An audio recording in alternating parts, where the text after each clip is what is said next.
Ako ang gi-recommend nga recipient sa katong inyuhang sa scholarship is si Anthony Due.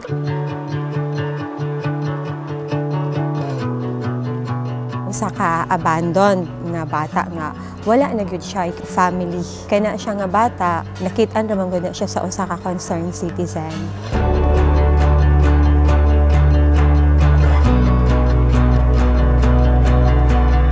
Ako si Anthony Due, 15 years old, nagpuyo sa Calabria Insurance Foundation. Nag-eskwela ako sa Bayabas National High School.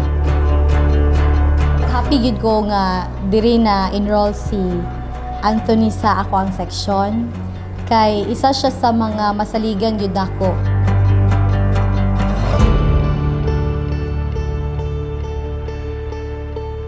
My name is Sofia Eloganio. I am 16 years old.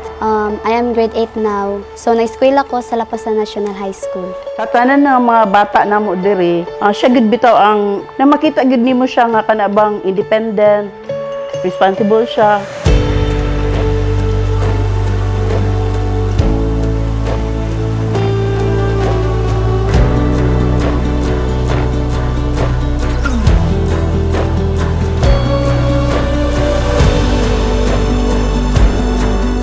I just want to say thank you for selected me as your participant of scholarship. Paningkamutan ako nga mapadayon o dili masayangan ang ilang gihatag sa akong opportunity.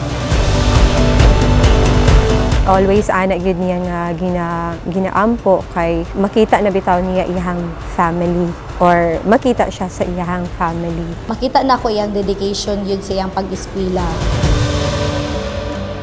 Dako nga pagpasalamat na ako sa Support Zebra nga anay opportunity nga sila nagpili sa kuha o akong promise nga dapat makahuman kog eskwela o makuha akong mga pangandoy.